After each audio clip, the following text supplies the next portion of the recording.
અંકલેશ્વરમાં શ્રી ખોડલધામ ટ્રસ્ટ કાગવાડ આયોજિત ખોડલધામ મંદિરના દશાબ્દી મહોત્સવ નિમિત્તે માતાજીનો રથ વિવિધ વિસ્તારોમાં ફર્યો હતો। શ્રી ખોડલધામ ટ્રસ્ટ કાગોડ આયોજિત ખોડલધામ મંદિરના દશાબ્દી મહોત્સવ નિમિત્તે તારીખ 19 થી 21 જાન્યુઆરી દરમિયાન ત્રિદિવસીય વિવિધ ધાર્મિક કાર્યક્રમોનું આયોજન કરવામાં આવ્યું છે।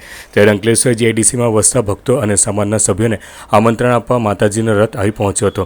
જે રથ વિવિધ વિસ્તારોમાં ફરી માતાજીના ભક્તોને આમંત્રણ પાઠવવામાં આવ્યું હતું। આ પ્રસંગે ટ્રસ્ટી ભરત પટેલ, હિંમત સિલડિયા, પંકજ બુઆ, મનસુખ રાંદરિયા, જિલ્લા કન્વીનર જયશીલ પટેલ, તાલુકા કન્વીનર વિપુલ વેકરિયા સહિતના આગેવાનો અને સમાજના સભ્યો જોડાયા હતા। શક્તિ અને આસ્થાના મહાસંગ્રામ એટલે ખોડલધામ ટ્રસ્ટ કાગોડ તરફથી આજે દશાબ્દી મહોત્સવના ભાગરૂપે તારીખ 21/1/2017ના રોજ માતાજીનો પ્રાણ પ્રતિષ્ઠા થયો હતો। એ જ પ્રસંગ રૂપે આજે 21/1/2027ના રોજ 19, 20 અને 21 ત્રણેય દિવસ તેઓ આસ્થાનો પ્રોગ્રામ થવાનો છે।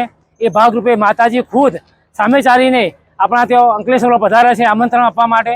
તો અંકલેશ્વરની પબ્લિકને જાણ કે દરેક માતાજીની આરતી કરે અને ભાગ રૂપે અને જે અથાતકે દાન જે આપે એ જ માતાજીની અચળતા।